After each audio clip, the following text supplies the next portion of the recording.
Time to talk about those outfielders. Mr. Nameco right here. I'm Dustin. Spring. Love this time of year. I'm getting some crazy weather lately. It's making me even more excited about baseball. So, if you like baseball and you like fantasy baseball and you want to check rankings of fantasy baseball, that's probably why you're watching this video. Watch the whole video. But if you've already seen this and you want to click on our rankings, there's a little place to click. Click on the rankings to see all of our rankings for fantasy baseball. We'll be updating them throughout the preseason, spring training, all that good stuff. So, check out the most updated rankings. Tier 1. These two guys are going to go very early in the draft, if not 1-2. Mike Trout, Mookie Betts. We love these guys. They got the potential to do it all. I mean, they both hit over 315. They both had 29 home runs or higher. They both had 122 runs or higher. They both had over 100 RBIs, over 25 stolen bases. They do it all. They are very safe early round picks. Mookie, do the right thing. All right, tier 2. First, I'm going to highlight Bryce Harper. Now, obviously, it was a very down season for Harper. And we've always been not Harper haters, but worried about his overdrafting because he's always been the same breadth as Trout, but not nearly the same consistency that Trout has had. But still, he was a 2020 guy last year. It's the average that really hurt. He batted 243. There is a very plausible chance, though, he goes back to his MVP self this year. So, end of the first or middle of the second, he could still yield you very good value. And the other guy I want to talk about is Nelson Cruz. He's 36 years old, but last year he had 43 home runs and 105 RBIs. Pretty good. Can we rank him higher? He's 36, though. He is going to DH. He's that guy that's just going to, my assumption in the draft, because of his age, just keep falling and falling and falling. Somebody's going to take him and probably be pretty happy they did because it just seems like he'll do it again this year. Maybe not 43, but 35 is very plausible for Nelson Cruz. It's just scary, but you got to rank him there. There's no reason to think he can't do it other than his age, but we'll see. But tier 3, some fun talent in this tier. I want to talk about George Springer first. Now, here's a guy, when he got called up, all the hype in the world, and he's finally starting to really live up to it. 29 home runs last year. A batting average could definitely be better. It's only 261. He throws in a little bit of speed, but he's definitely starting to show that he can do it all to a point. So he is a fun kind of early round pick. And then AJ Pollock. Now here's a guy that got drafted early last year, let his owners down, or his or her owners down. But the potential's still there. I mean, you can't just completely write him off and forget. I mean, there was a reason why he was getting drafted so early last year, so don't completely forget about AJ Pollock on draft day. He's still got a huge upside. Tier 4, I'm going to highlight 2 Pirates, and let me first start by saying, how fun would it be for your fantasy outfield to be their real-life outfield? So good. It's ridiculous. It's so fun. It's just ridiculous. But first I'm going to highlight Marte. The thing about Marte that's great is not only is he going to hit for average, 47 bags last year, 50 bags is certainly always the potential out of this guy. Speedster, he's just fun to watch run the bases. And then I'm going to talk about McCutchen. And McCutchen certainly had not a McCutchen type year last year, but the guy is still a stud. And what I really like out of McCutchen is you're going to get the power out of him. So I think he can get back over 30 home runs this year. I think he can get the average up. I think he can get you in a handful of steals to make it a little more relevant for him. So McCutchen's another guy that there might be too much of an overreaction to last year, and you'll see falling down your draft board that I think he could actually come for the first time in his fantasy career probably at a decent value somewhere. Because before you had to get him like number 3 always or whatever. It's sad seeing him. I love watching him when he's so good. He's still young enough. Yeah. We'll see. Tier 5, a ton of power in this tier, and kind of cheap power. These are guys that you can get a little bit later. I want to talk about Mark Trumbo. I mean, what an amazing year. 47 home runs. But obviously we got him ranked down here because we're not necessarily saying it was fluky, but it just, do you really want to pay top dollar to hope that he can do it again? And his batting average is 256. So, the potential is definitely still there. But we are saying it was a little bit fluky, but the other guy, Chris Davis, 42 home runs, 102 RBIs. Here's another guy that just kind of, he's been good, but we weren't ready for that. Like, we did not see that coming. And, at 29 years old, it just feels a little fluky. I mean, we think they're definitely going to have a lot of power numbers, these two, and you can get them a little bit later. So they're decent guys to target. Just don't go crazy just over that, purely looking at that home run number.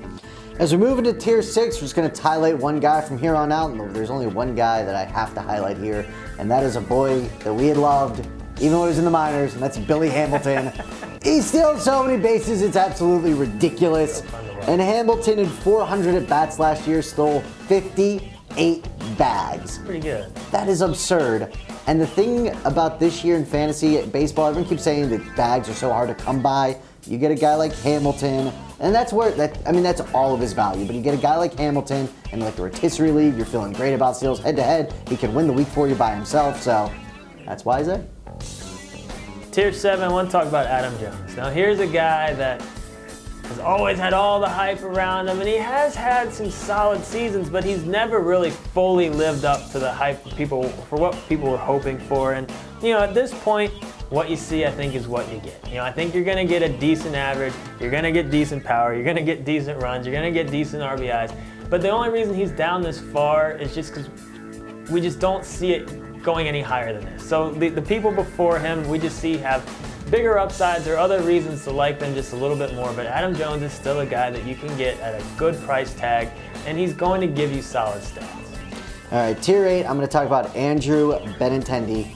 And the thing about him is everyone's saying he's the Mookie Betts and the potential to be Mookie Betts, where he's going to blow up and he'll be a first rounder next year and all of this. If Mookie Betts wasn't on his team, would everyone be saying that? It just seems like a lazy comparison. They're clearly not the same player, but he does have upside. He did have great stats in the minors, so I understand the comparison, but did he have Mookie stats? Not quite. So buyer beware with him. I actually think this guy is going to be somewhat overdrafted, but if it falls at the right place, he is a guy I'd love to. He's exciting, right? So I'd love to have him in my fantasy team to see what he can do. I just need to make sure I get him at the right place, personally. Tier 9, one of my boys, another Adam Eaton. Now this is a guy that I've always liked, but he's never quite put it all together. He has potential to really bat for a great average, but he just can't quite do it. But he's in a new home with Washington. This is very interesting. But so much of his value is going to be determined on where he bats in the lineup. So keep an eye on that during spring training.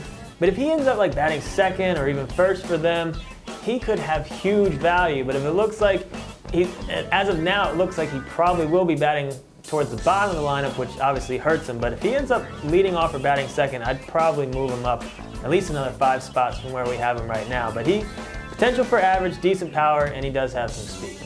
Moving on to tier 10, I'm talking about Kole Calhoun of the Los Angeles Angels. And the thing about Kole that I really like is the fact that every year it feels like he hits about 20 home runs, and every year he drives in about 80 to 85, batters, runs batted in. So due to that, he is not the most exciting player, but I would rather you in the later rounds or mid-late rounds when you're panicking, you're not sure who to take a guy like him instead of reaching for somebody else based on like a Yasiel Puig or something like that based on name recollection. So very consistent, very safe, and very boring.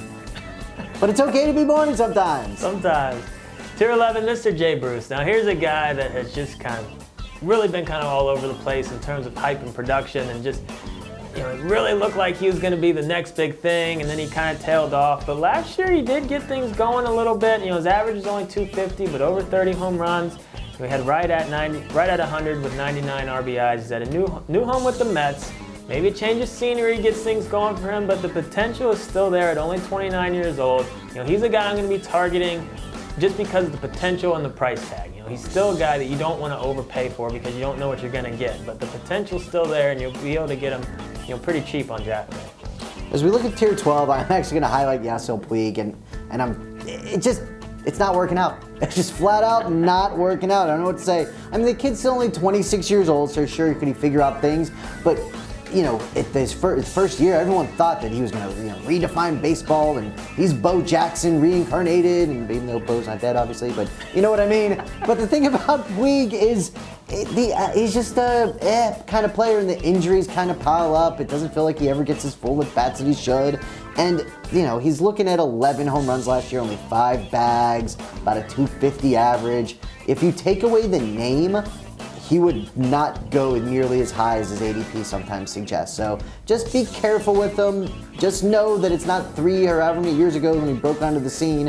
Has it been that long? Either way, just know Yasiel Puig, you can take him, but it has to be late. You can take him, but it has to be late. He's got to get his head in the game. He's got to get his head in the game.